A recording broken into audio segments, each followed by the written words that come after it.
ნეპოტიზმი, კორუფცია და დასაქმება პოლიტიკური ნიშნით. ასე ეხმაურება ოპოზიცია შაბათის ეთერის ჟურნალისტური გამოძიების სერიას სამსახურებში სავარაუდოდ ფიქტიურად გაფორმებულ პარტიის მხარდამჭერებზე. შაბათის გუნდის ხელშია დასაქმებულთა სია საქრუს ენერგოდან.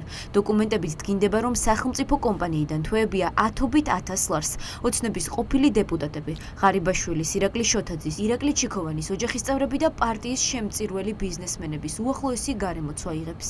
თუ ვიღაცა მათი რიგებიდან, ასე ვთქვათ, დარჩა უკმაყოფილო, იმიტომ რომ რაღაც დაკარგა შესაბამისი თანამდებობა, კომპენსაცია უნდა მოახდინონ მისთვის ფინანსური ანაზღაურებით და აი ესე საქართველოს ინტერესები, ჩვენი ევროპული მომავალი და ჩვენი სახელმწიფო ინტერესები რეალურად იყიდება ქართული ოცნების მიერ გარკვეულ ანაზღაურების ფასად. დოვლაც უნდა ქმნიდეს საქართველოში, უნდა იყოს მომგებიანი კომპანიები და ფული შექონდეთ ბიუჯეტში.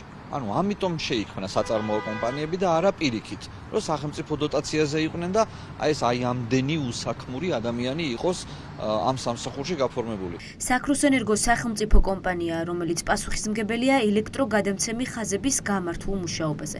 ამ კომპანიის სამეთვალყურეო საბჭოს 4 ქართველი წევრიდან 3-ს ენერგეტიკასთან შეხება არასდროს ჰქონია. მათ შორის ერთ-ერთი ქართული ოცნების მხარდამჭერი ბიზნესმენის ნოშრევან ნამორაძის ცოლის და. მას შემდეგ რაც შაბათის ეთერი თია გაბადაძეს დაუკავშირდა და ჰკითხა, რაც ცოდნა გააჩნია ენერგეტიკულ საკითხებთან დაკავშირებით, გაბადაძემ მუქარის წერილი გამოაქვეყნა და გამომძიებელ ჟურნალისტებს სიცოცხლის მოსპობით დაემუქრა. სპეციალურ საგამოძიებო სამსახურს ამ დრომდე რეაგირება არ მოუხდენია.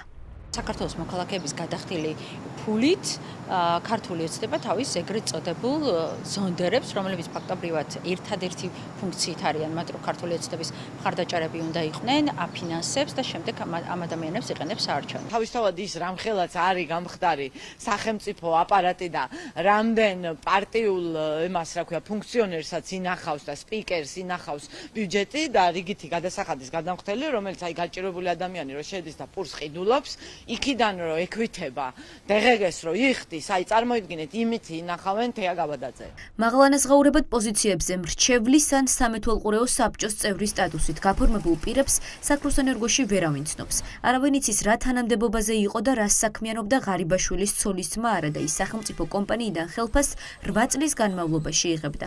კორპორაციაში თანამშრომლებს არ დაუნახავთ ოცნების ყოფილი დეპუტატი დავით ლორთქიფანიძე. დოკუმენტების თანახმად ის ამ დრომდე კომპანიის ოფიციალური თანამშრომელია. ლორთქიფანიძე მაგალითად გაშავებული ფიგურაა, იმიტომ რომ მას ზედმეტის უფლება მისცა თავის თავზე გამოიწვია საზოგადოების რაღაც ნაწილის გაღიზიანება, თავისთავად ცხადია, მაგრამ ის არის ხელისუფლების მადლიერი, ხელისუფლება მისი მადლიერია, ამიტომ რაღაც ხო უნდა გააკეთოს მისთვის.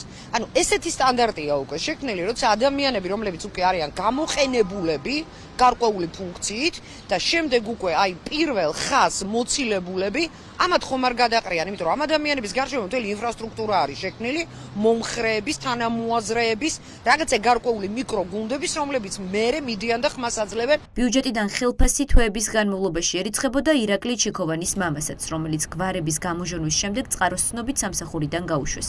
ოპოზიცია და სამოქალაქო საზოგადოება ამბობს, რომ შეუძლებელია დამთხოვა იყოს ოცნების ახლო გარემოცვის 10-ობით წევრის თავმოყრა ერთ ორგანიზაციაში. მით უფრო მაშინ, როცა საქმიანობა სპეციფიკურ ცოდნას საჭიროებს, დასაქმებულების კომპეტენციასთან კი კითხვის ნიშნებია.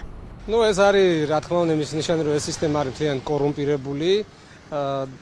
თავის როდესაც ეს რეჟიმი მოვიდა ხელისუფლებაში, გაზარდეს ეს აპარატები და აქ საქმეს პარტაქტივი და დასაქმებული ყავთ ყველა ადამიანი და ამით ქართული ხალხის გადასახადის გადამხდელების ფულს ჭამენ ჩვეულებრივ. ამიტომ სანამ ეს რეჟიმი იარსებებს, მანამდე როგორც აი სიცხლის რო წოვს ქვეყანას, ისე წოვენ ადამიანებს ამ კორუფციული სქემებით და ამ კორუფციული სისტემებში ჩაბული.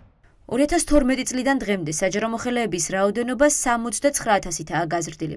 2 მილიარდზე მეტით გაიზარდა ფინანსები, რომელიც ბიუჯეტიდან მათი ხელფასებისთვის ან პრემია დანამატებისთვის გაიცემა.